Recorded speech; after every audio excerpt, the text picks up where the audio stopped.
We're really grateful to our financial sponsors, CMS, the law firm, and Music Magpie, the online retailer.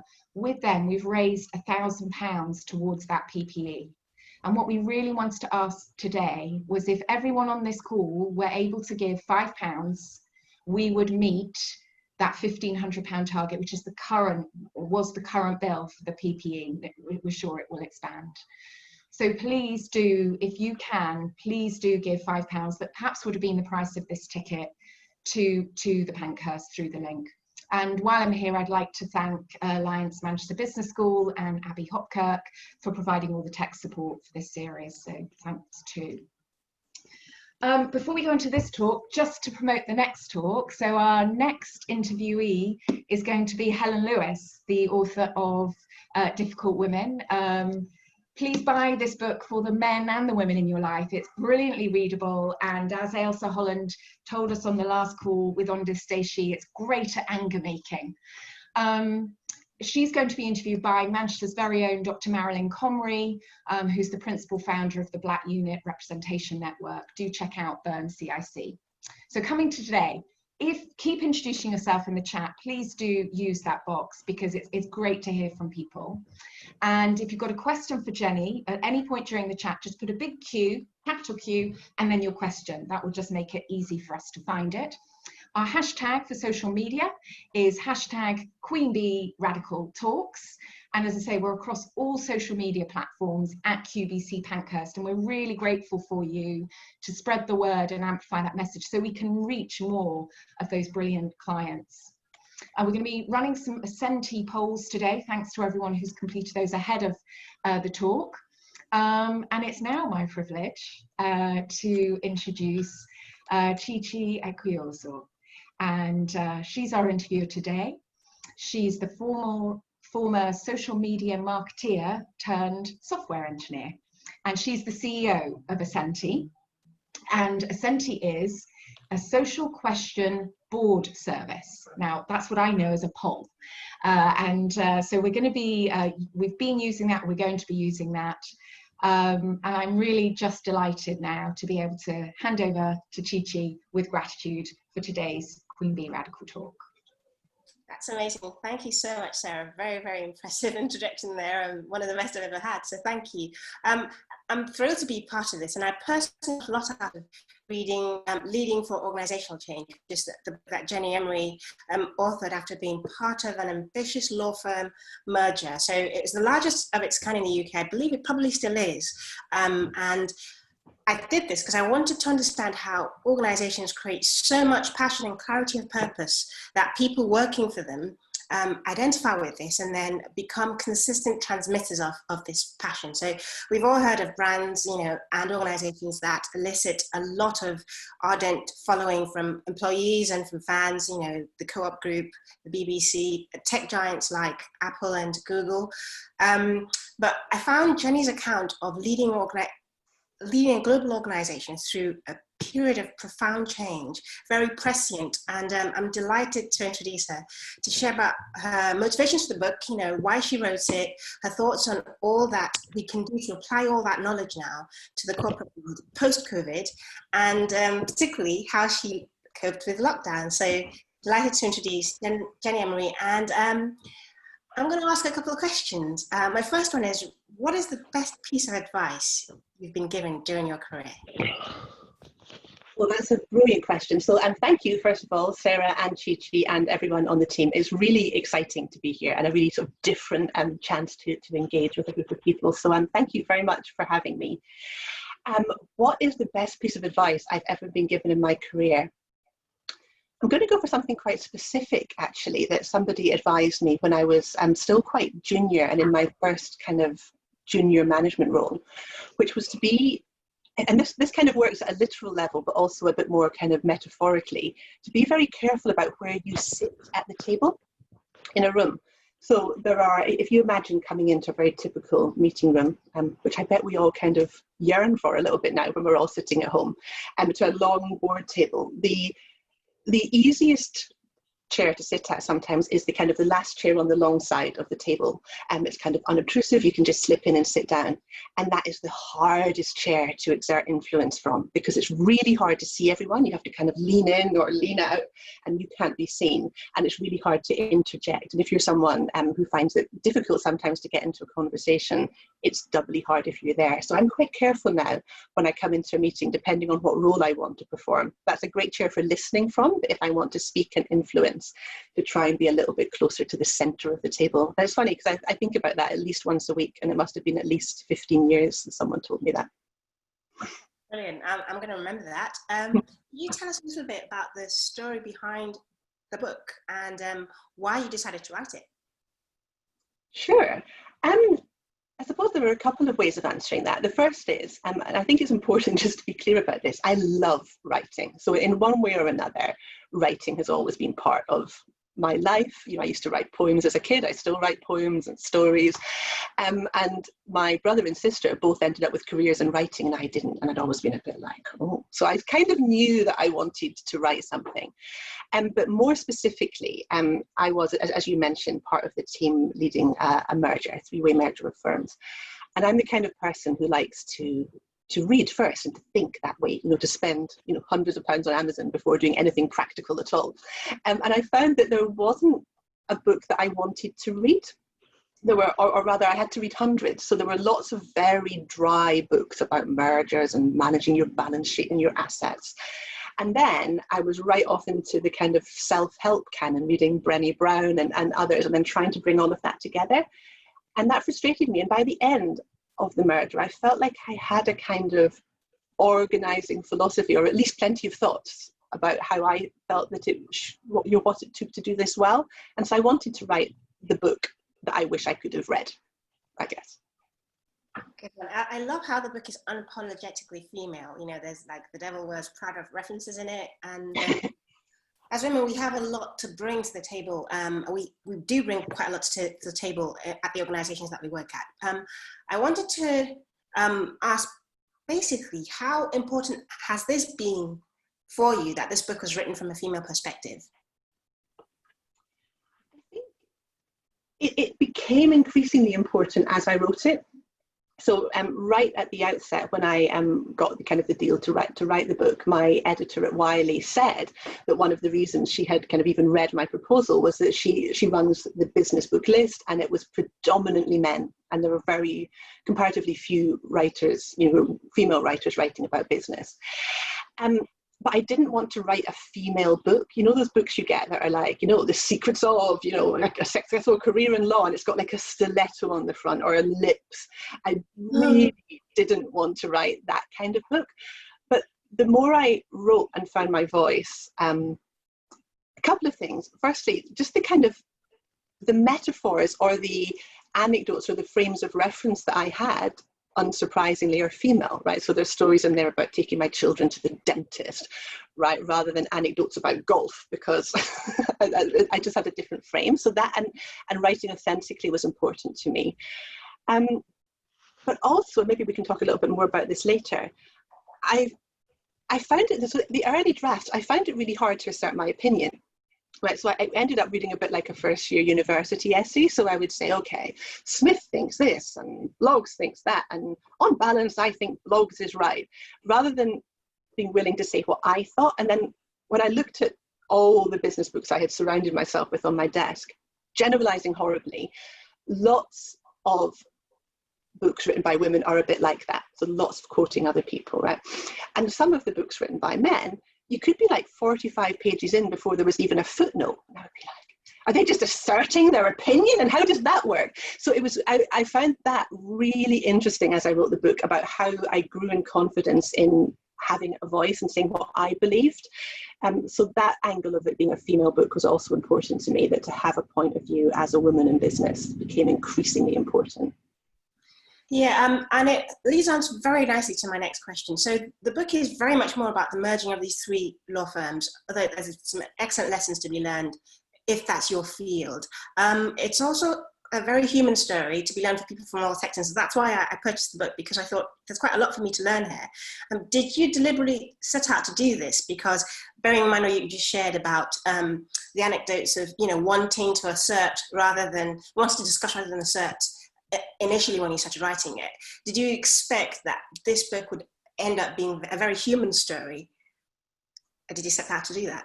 That's such a good question. As I said sort of before, I set out just to get everything that was in my head down onto a piece of paper. But you're right, you know, law firm mergers, however all-consuming it was at the time, is a pretty niche world, right? If that was the only target audience, you know, you could wrap that up fairly quickly.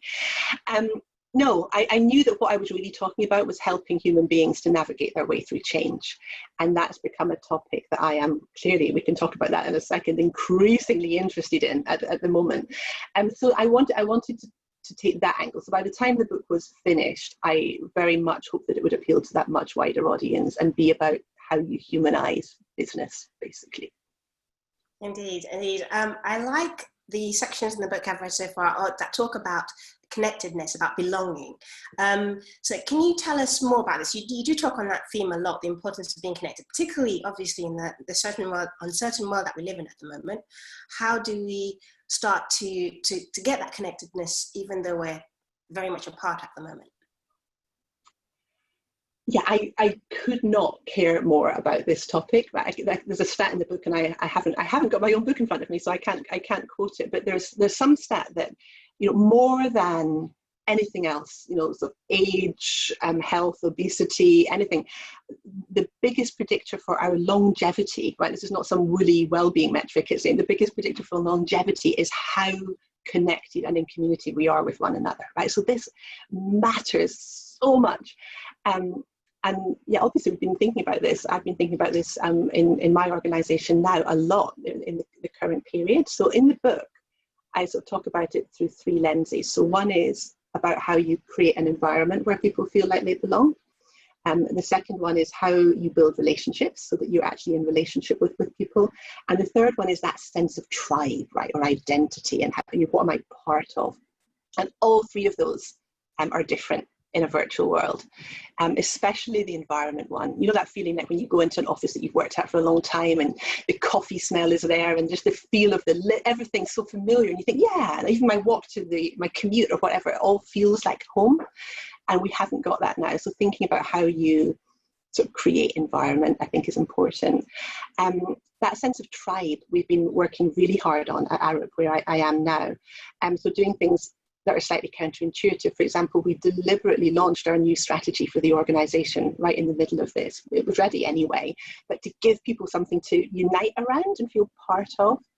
And then the relationship bit, I think, is just, it can feel like so much effort when it's all virtual, can't it? But really investing in maintaining those relationships and having that discretionary conversation with people, even when you feel like it's all just been meetings all day, I think is really important.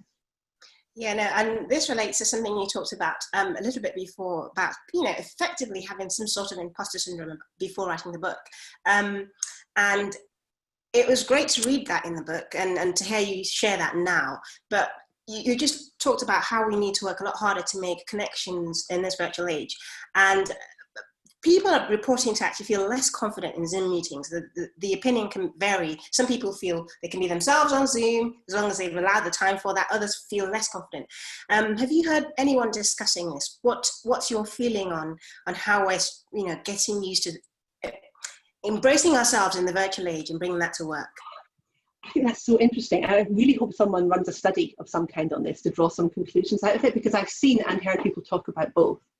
So one of the things early doors that I think was quite interesting was people reporting that they actually found it easier on Zoom meetings to interject. And I wonder if that is, and generalizing a bit, but maybe for introverts, in a slightly more intentional meeting where the chair is having to work hard to deliberately bring people in and elicit views, that makes it easier for someone who might not otherwise kind of come into the cut and thrust to come in. And that was really interesting. And it made me think about, there's a kind of writer and thinker called Nancy Klein who has a whole methodology about how you create time to think in meetings. And, you know, that might be one of the things that I would encourage some of my leaders to really keep even in a physical world, to be more deliberate about going around the table and bringing people in. On the other hand, I think it's easier to hide. So I think, I've certainly had days where, I put my camera off and don't feel like I want to engage. And in a big crowd, you can drop off the bottom of the screen. So I think it cuts both ways. I think this way of engaging virtually is rewarding in new ways and also draining in new ways. Yeah, and I really hope somebody researches it. I totally agree on the draining side of things. Yeah, because it does take so much more to, evoke a sense of sort of camaraderie with the people that you're talking with, and we're doing a lot more. We tend to do a lot more physically as we talk into camera. You've got no non-verbal cues, and it's harder. Everything exaggerated and stuff. But surveys show that 86% of CEOs consider culture to be important in determining performance, but it's a poorly managed area. Do you think this is something that women leaders in particular can help to improve?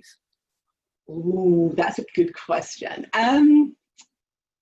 I think this conversation is interesting. So there's been lots of conversation, hasn't there, right in the ultimate leadership roles about whether the countries that have fared better during COVID, right, have been led by women, and what that means, and does that tell us something about, sort of healthy cultures and so on. I'm really wary of generalizing. I hate those kind of men in one box, women in another box conversations. I do think that cultures fare better, in fact whole organizations fare better, if they're led by someone who has a relatively low ego, who's got a kind of service kind of mentality.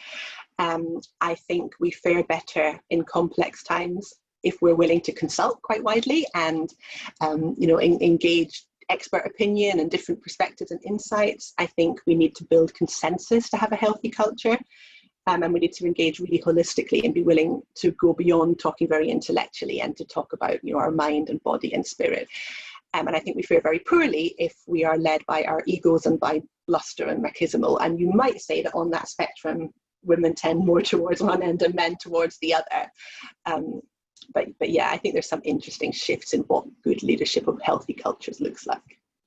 Yeah, I don't think anyone could have predicted, like some bestseller in the future will be written around culture in a virtual age where big corporations are having to, work within pandemics and things like that. So in the book, you talk about the difference between simplicity and simplistic. I like this bit. How have you created simplicity in your life and organizations? I like that question. Oh, I like that question too, I think. How have I created? Well, my life does not feel simple, right? Let's just own that. I'm at home with 4 children and a dog and a husband, right? So I'm not sure I've very successfully achieved simplicity in my personal life. Professionally, I think it comes down to purpose, to knowing what you're doing and why, and therefore to being able to quite ruthlessly work out what's important and what's not. And that tends to enable you quite quickly to shed stuff that's extraneous. It's interesting, I'm still 18 months into my role in a new organisation. And when you come new into an organisation, you can find that there's been this kind of accretion of stuff over years and years and years, which seemed like a good idea at the time, but nobody knows why. So that kind of, well, why do we have that committee, and why do we need that report, and why do you then take this piece and duplicate it over here and do that thing? And so that kind of clarity, I think it can be hard to have sometimes when you're right in the thick of something about what is it we're here to do, and therefore what matters, and can we just shed everything else? And I'm quite prone to being on the side which is, well, let's just stop doing that and see if anything breaks. And if it does, we can put something back again, but err on the side of less, I would say. I like that. Really practical tips there. I like the option of just not doing something for a season, seeing if anyone notices. That. Indeed. For people directly affected by coronavirus, this is such a difficult time, and our deepest sympathies go to anyone who's lost someone during the pandemic. For society in general, though, coronavirus presents a monumental change in how we live our daily lives, and we're seeing a shift in perspective because suddenly we're all super connected, and things like the Black Lives Matter movement becomes, massively important to everyone within a short space of time. So you put it very succinctly in your book. You say the whole rhetoric around change implies that it's an aberration. I hope I say that word properly. But what tools for change will be needed to move with the societal shifts that we are seeing at the moment? That's a big question, isn't it? That's like a sort of thesis topic. Maybe more than tools, or to sort of kind of get you to the tools. The book kind of talks about a choice between sort of two paradigms, right, and how you think about change. And I think you see this played out everywhere at the moment. So, you know, if something new happens, right, that we haven't experienced before, or that's unexpected, one option is to just dig in and try to maintain the status quo, right? So you get quite cross, you get quite armfoldy, you make more rules and policies, and you try to hold back the change, even if it's something that you can't really hold back, like a pandemic. You know, you kind of dig in and hope that change will just kind of pass, right? If you just keep your head down, nobody will get hurt, we'll be okay. Or you can sort of go, oh, that's interesting, and step towards something that's new and different, and see if you can kind of find some consensus between your perspective and that perspective, and if you can kind of include the new thing and almost transcend it and create something new. I know that's very vague, but that kind of mindset towards thinking that change can be valuable and productive, I think informs everything, which is not to be Pollyanna-ish about terrible things like, you know, the coronavirus or anything else, but that sense that we can harness things to move forward. What does that mean? You need great leaders to be able to do that, right? I increasingly think that the main purpose of leaders is to help people make sense, right? Make sense of things. So sense making, context setting, creating a context in which people feel that they can act, that they know what to do. So you need people like that during periods of disruption and change.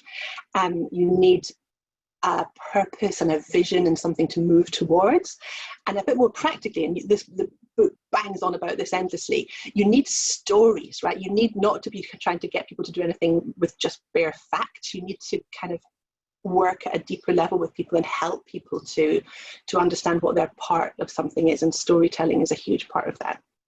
So leaders, purpose and stories, that's my toolkit. That actually sounds like a lovely linking to the next question. So you talk a lot about, you know, advocating people changing behavior by changing minds and hearts as opposed to systems and rules. And you've touched already on this, you know, how we benefit from that. So using stories, having leaders that actually instill confidence, you know, and give people a reason to share more stories about what they're doing well. So resilience has become a crucial part of this pandemic, and the universality of the Black Lives Matter movement is a source of hope and resilience. Certainly has to be a big part of the Black community's lives. How can we support people to build this resilience? And particularly, I want to know, how do we tell stories within organizations that help people develop this and also encompass where their whole selves, whether or not they're from one ethnicity or gender or the other, at work. So the question in a nutshell is, how do people encompass their whole selves, regardless of where they come from, at work, building in this resilience as we move forward? I know it's a piece again, but another biggie, isn't it? It's brilliant. Very good so far. So, okay, so thoughts in no particular order. It's worth saying, I suppose, at the outset, because you touched on the Black Lives Matter movement and resilience of Black people in particular, that I, in a number of ways, but in my sort of professional context, have been profoundly challenged by that over the last few weeks. That when you think, gosh, you know, we must absolutely support our Black members in our organisation and more widely, and then look at what sort of support networks we have available and see that even those are overwhelmingly white, right, in their population and mindset. That's really challenged me to think about the layer upon layer upon layer of inclusion that we need to be really challenging ourselves to build into our organisation. Resilience, I read a really good article by Dan Pink, I think just really recently, so maybe the New York Times or somewhere that's worth looking for, about the components of resilience, because there's so much written about that stuff. But he basically, it was good because he said the first thing you have to do is to be willing to completely confront the negative situation that's in front of you. Resilience isn't about denial, right? So you have to absolutely be able to look into the horror that you're facing, and then look for the positives, right? So both, you have to be able to do both. He talks about the importance of a really strong moral compass. He talks about the importance of believing in something bigger than yourself, whether that's, you know, a purpose or a kind of faith or some kind of guiding star. And then he focuses on bringing it right down to what you can change, what's it in your gift to control, and how do you act? And then again, at the risk of sounding like a broken record, he talks about connectedness and staying in relationship with people, right? So all of that for resilience. How does that then play out into having this whole cohort of resilient people able to turn up and be themselves? In my organisation now, we're thinking across a number of facets for that. So we're thinking really hard about the environment, physical and virtual. How do you create and sort of, you know, psychological, how do you create a space that feels profoundly safe and embracing for everyone? And we've been thinking hugely about our narratives and our stories and the words that we use and how we need to think about changing those. We've been really challenged as an organisation that's very, very proud of its history. So, you know, we're 75 years old next year. You know, we have our founder's name, we have, you know, his purpose imbuing through the organisation. And that's great, but a dawning realization that sometimes the more you hold on to the past, the more that excludes people from a much more diverse future. So really challenging our relationship with our past as well. I'm not sure that's a remotely comprehensive answer, but actually fantastic, because I actually mangled the question a bit. It was all about how we encourage people to tell stories about their development in the organisations that encompass their whole selves, regardless of where they come from or the colour of their skin. And you covered that. You actually used the word story at the minute. I wanted to interject to say I forgot to say, how do we tell stories within this backdrop? So this is kind of a specific question around being comfortable with uncertainty. So we're all having to do that, you know, we're having to apply this at the moment. So what techniques have you learned to apply in daily life at the moment to deal with the uncertainty of the times that we live in? This question always makes me smile, because I've written a book about change, right, and uncertainty, which would imply that I'm really good at it. And in truth, on a personal level, I'm pretty rubbish, right? So anybody who knows me, and there are a couple of good friends on this call, will know that, you know, I cry when I have to say goodbye to someone. I worry about every possible future scenario that could go, you know. So uncertainty and change is uncomfortable. Our brains are wired to find it difficult because, you know, there's no difference in terms of the threat that you perceive at a sort of neurological level to a change approaching than essentially being chased through a forest by a tiger, right? So it's the same thing. We are genuinely frightened by it. Quite deliberately during the merger that I write about in the book, we learned to work with that. So we know what threatens people if they feel that their status is challenged, if they feel that they're uncertain about something, if they feel that their autonomy has been taken away, if they feel something's not fair. And so although it sounds trite, a little bit of certainty can go such a long way.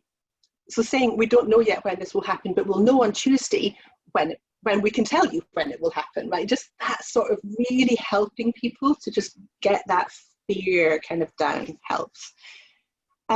There's a picture in the book that I think I use in the context of agility, about, like, imagine a break dancer. I think I was thinking about, you know, when you're in a Mediterranean city and there's somebody doing just amazing dancing in a square and everyone's crowded around watching. And the trick, I'm not a break dancer, I understand, is in that amount of agility is having a really strong spine.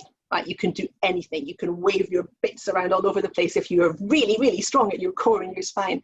So one of the things I'm thinking a lot about during uncertainty is what is absolutely crystal clear, you know, personally and professionally. What is our purpose? What do I believe? What are the relationships that are important? Everything, you know, and absolutely cleaving to that stuff, and then being able to be much more fluid about everything else. So I'm much more comfortable with the uncertainty in my organisation currently, because I really feel that we've absolutely nailed what our purpose is and what our values are than I would otherwise be, I think.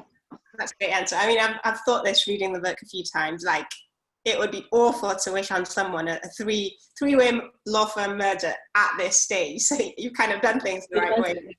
It would be horrible to have to do that, you know, as part of dealing with a pandemic. So vulnerability has become a bit of a buzzword in leadership, thanks to Brené Brown.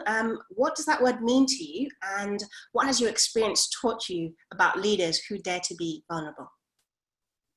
It's interesting because vulnerability does appear as a word and a concept in my book. And because the book's about real life, right, and it's got real people in it, there were lots of stakeholders who had to be comfortable before we published it and so on. And that word, more than anything else, was the word that made people sort of go, oh, I'm not sure I want to say that we're vulnerable, right, because it just feels so alien in this kind of business context. I don't mean weak, right? I don't mean woolly and not knowing what you're doing. Neither does Brené Brown in her research. I suppose I mean two things. I mean, firstly, in my experience, if you are vulnerable, by which you admit uncertainty, right? So this thing's in front of us. I am not crystal clear at the moment what the solution is. I know that these things are important to frame it. And I might have a couple of options in mind. What do you think? Right. At that point, you create space for people, right, who have ideas. Knowledge never, ever resides in the center of an organization, right, especially when it's moving fast and it's big. So you have to find a way of helping people on the periphery to bring what they know in. And if you create that space as a leader, you get that and you get better answers and better results. But you also, if you could be vulnerable as a leader, you create authentic relationships. You're not this faceless management, you know, that way that people talk about management with a capital M. You're a person and people will invest in that and will build trust with you over time. And that enables you, again, just to do so much more in an organization. So, but vulnerability is not, which I've seen a little bit of, just pushing your anxiety downhill, right? You don't just get as a leader to go, oh, I'm really worried. You all need to be really worried too. You have to hold stuff as a leader. So that's not what vulnerability means. It means creating space and creating relationship, I think. That's fantastic. I'm going to remember a lot of that. Literally, this has been amazing. I want to make notes and write and talk at the same time, but I can't. I've got one final question for you on this. How have you got a favourite lockdown activity you'd like to recommend to everybody else? No pressure. Oh, no pressure. Boxing. Or rather, a punch bag. So just before lockdown started, my daughter, who's 11, and I started going to boxing classes. She wanted to. And then we had lockdown. So we bought a big punch bag and hung it off the pagoda in the garden, which is looking distinctly bowed under the weight of it. But it's great. It's really good physical exercise. It's right here. And yeah, in a family with 2 teenagers and 2 small children, it's a really good stress release for everyone as well. It's great. No, I love it. One of the things I got told early on by someone who's a personal trainer was like, you want to join my boxer camp. We're doing this 10 weeks at the start of lockdown, and this is when you join us online and things. And I didn't really want to do it, but it does show there's a lot of interest in that activity that sort of builds your core and gets your arms moving, especially if you're having to do it in a confined space. Because this was at the time people were, binging Joe Wicks and worrying about sort of having to do full-on in those days, yeah. yes, at home for the rest of their lives. It was awful. Thank you so much for your insightful answers, Jenni. It's been amazing talking to you. So now is everyone's chance to submit questions to Jenni. So please do that in the chat box. And in the meantime, we will reveal the responses and results of our poll. So for those that were directly affected by virus, okay, I'll slow down and read the question. For those of you who have not been directly affected by the virus, thinking about our approach to change, how have you adjusted to the lockdown? And the responses were, overwhelmingly, 47% thought that they adjusted better than they expected, 34% thought they've adjusted as they thought they would, and the worse than expected lot is 19%. So it's feeling there isn't a clear winner in terms of over 50%, but there is a majority, and most people are saying that they felt they've adjusted better than expected, which is very good news. The second result was, the question was, building cohesion and diversity are vital aspects of thriving organizations. Which is prioritized in the place you spend the most time? I love this question, so it really made me think. And the responses are, 63% think cohesion is dwelt upon most, in the places that they spend time, and 38% think diversity is dwelt upon most at this time. The third one had this question: rapid decision-making matters even more in times of crisis. Do you think or feel that your organizations have made decisions, and these are the options, more quickly during the lockdown? 44% thought that. At the same pace, 33%, and then more slowly during the lockdown, 22%. So those are the results we've got so far. And we'll now start with some audience questions. So Elsa Holland, who spoke the last time, is asking this: do more women than men see a need to humanize the business world and then act on that? Oh, I don't know. I think we, a bit like you were saying earlier, we all ultimately bring all of our lived experience to work. I do feel quite optimistic, I suppose, that generationally that will actually equalize the difference between men and women. But for now, in the kind of the leadership cohort that I operate within, which I guess is like 40 to mid-60s sort of people, I do think that more women, I observe more women than men in that space. If not seeing the need, at least being willing to act on the need to humanize business. You know, the rhetoric that comes from women is more obviously about that, I think. So in the industries that I work in and the narrow percentage of the population that I see. It's an answer. I think there's a lot to be said in that. Yes, it might not be scientific, but I do think it does ring a bit true.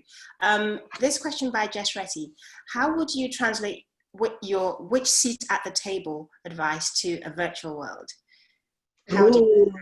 That's good. I haven't thought about that. One of the things I find quite disconcerting, depending on what platform you're using virtually, is not always knowing whether you're on camera or not. And in the early days with Teams, the protocol developing around how to sort of raise your hand in the chat room and so on. When I'm chairing a meeting, and so I think the lesson is on the other side, and I'm worried about participation, I tend to try to make everyone have a reason to speak in the meeting as early as they can, because I think that once they have spoken, it's more likely that they will then contribute again. So I suppose that seat at the table advice might be something like making sure that you have something to contribute and do that early in the meeting so that your voice is heard. And in terms of how that works, it means your face is more likely to be on the screen as well, right? So that helps, I think. Yeah, that's actually really good stuff. Bearing in mind what you said about, you know, the big, long boardroom table and all that jostling for power on it, you know, I thought you might talk about just potentially positioning and body language, but it's actually the basics. Speak early, have something to say, and the camera will be on you for a few minutes. So, this is a question by Rebecca Hall.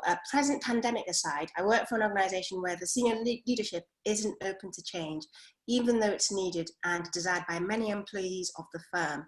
Do you have any advice for influencing upwards towards change which we, the collective, would like to see happen? I work in HR and I'm constantly finding I'm not able to move the bar.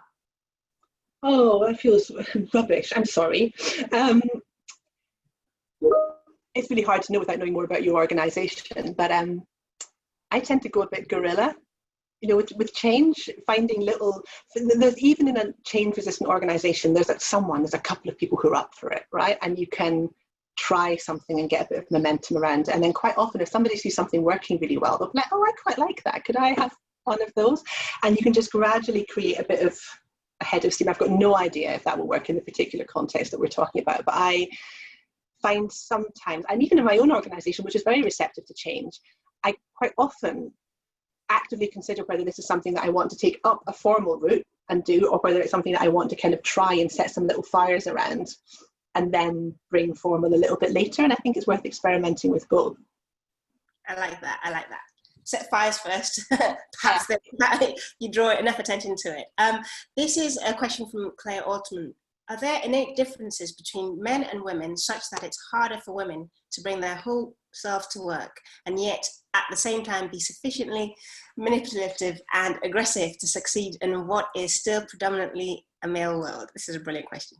Ooh, no, there are not innate differences between men and women. There is a completely biased system that makes it much harder for women than men. And that's what we're up against. You know, centuries of patriarchy, right, that we're still trying to dismantle. I think I challenge, the question was quite quick, so I'm not sure, but the premise that you have to be kind of manipulative or aggressive to succeed is where I would challenge it. The system seeks to encourage that. I don't buy that. I think you succeed by building relationship, proving yourself trustworthy, being brave, trying new ideas, being resilient, as we discussed. Good stuff. Okay, this question is by Sonia Rignall. How do you maintain your energy levels through a prolonged change project of 2 to 3 years. Also, how do you help others with their response to change as well as managing your own? So recognizing yourself as both an agent of change and a customer of that change. Okay. Not always very well, I suppose, is the honest answer to the first bit about how do I manage my own energy levels. There's a little anecdote in the book about having to take a break one morning and go and drink Bloody Marys and eat a bacon roll, right? Just because I was completely at the end of my rope. I'm better at that than I used to be. So there's boringly nothing surprising about what it takes to look after yourself, which is getting enough sleep and stepping away from the screen and, you know, eating well and connecting with someone you love and all of that stuff. How do you help? I think this is one of the biggest challenges of leadership at the moment, how you hold all your own uncertainty and anxiety about everything that's going on. Be authentic about that. As I said, be honest, own it, not pretend, but then also help other people. I think that's really hard for leaders to do.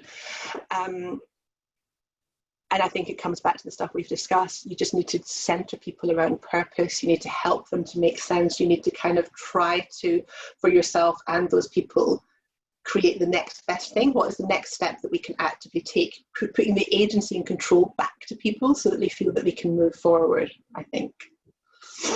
That was actually consistent with the book.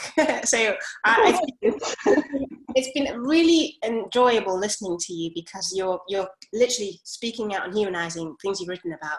This question is from Jess Retty, and she's asking, law firms are not known for being particularly progressive organizations that welcome change. What was the biggest challenge when you were working with them to implement fundamental changes? What was the biggest challenge? You're right. Well, for a start, you're right. Law firms are not kind of where you would put the kind of most progressive, edgy end of the sector, for sure. Ultimately, though, people are scared, right? So lawyers are rigorous. They want you to be able to justify your position. They want to know the rationale. As long as you've done your homework and you're doing something sensible, you can do that. What's the obstacle? Just helping people to move out of their own comfort zone, especially for knowledge workers, engineers and architects who I work with now and lawyers before.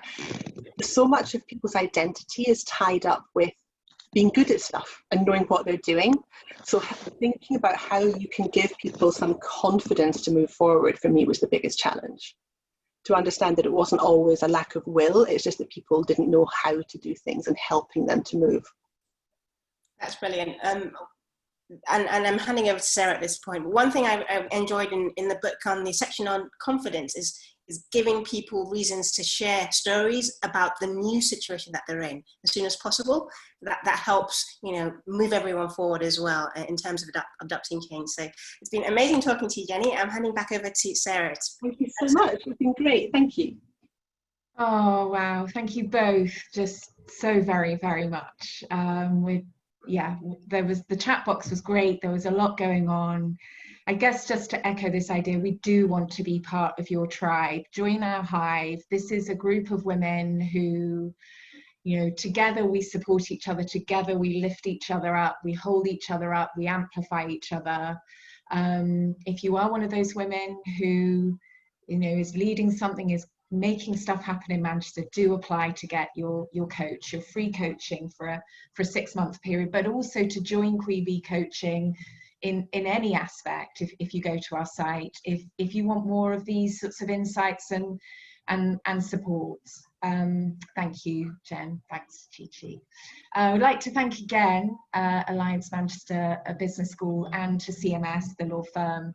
I also want to thank Claire Marie Boggiano, who's not on the call today, but has been part of our volunteer team. She runs something, Women Leading in Business.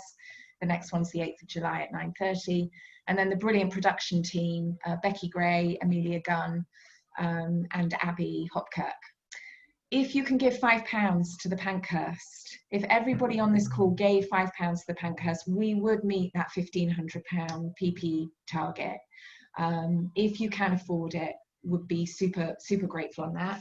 Sign up for Helen Lewis. The Eventbrite for that is going live at 12:30 across all social media platforms. Please share, amplify, get the word out there. And I think we're going to run a poll.